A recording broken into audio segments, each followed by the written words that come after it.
que é o limiar anaeróbio, né?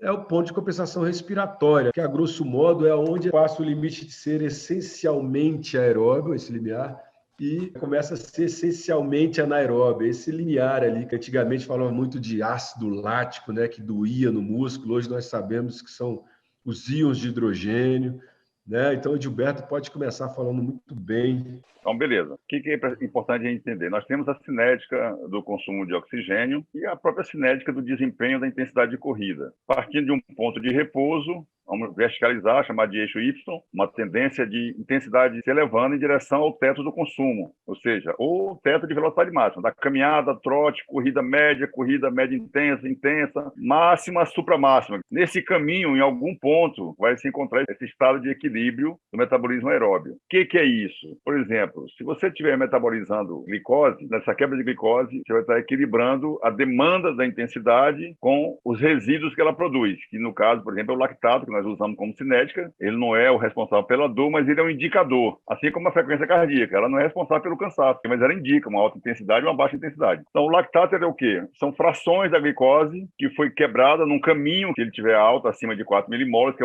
é o ponto convencional do limiar anaeróbio, máxima fase estável de lactato, lactato mínimo, ponto de compensação respiratória, um monte de nomes, sendo que o ponto de compensação respiratória ele tem um delay, ele tem um retardo, porque ele acusa na respiração quando o metabolismo já produziu. Até no próprio sangue também, quando ele chega no sangue, o músculo já apagou. Então, todos eles têm aí, mas por convenção, adotamos, na medida invasiva, 4 milimoles de lactato. O que é isso? Como eu falava antes, você metaboliza uma glicose, para a gente ter um exemplo mais prático, geralmente gordura queimada dele para baixo, com maior qualidade. Então você vai quebrando essa glicose. Se o metabolismo estiver tranquilo, ou seja, do limiar até um pouquinho acima dele para baixo, você vai manter um equilíbrio nesse gasto, ou seja, eu estou sendo econômico nesse ponto. Se você estiver muito treinado, esse ponto está elevado em relação à sua velocidade teto, no caso, a nossa querida van. Então o que acontece? Quando eu extrapolo o limiar, eu começo a vazar para um outro caminho, nós chamamos de acidose.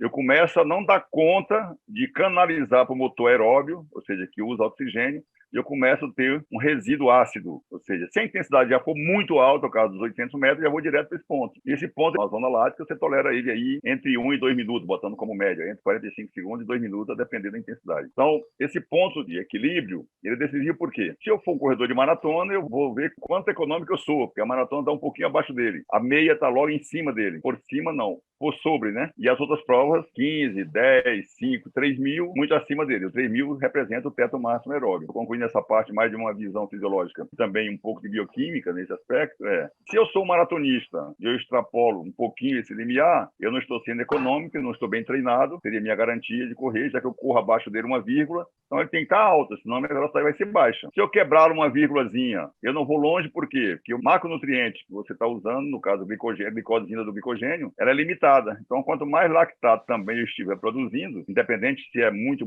mas assim, uma zona de prova longa, então, ao invés de estar com 4 milimoles, está com 3,5, 3,8, 4, 4,1, ele está com 5 e pouquinho, que dá uma zona confortável, mas eu estou fazendo o quê? Estou gastando meu tanque de glicogênio. Então, ele também tem efeito decisivo sobre esse ponto. Se for um corredor de 800, ele é o início da acidose, é no limiar. Naturalmente, ele é muito mais intensa acima da Vmax, acima da van. Se eu começo a acidose muito embaixo, um corredor de 800, por exemplo, 500 em acidose com limiar perto de 20 por hora. Pô, a partir de 20 por hora é que começa a acidose para ele, em vez de começar com 15, com 16. Então, ninguém escapa dessa condição.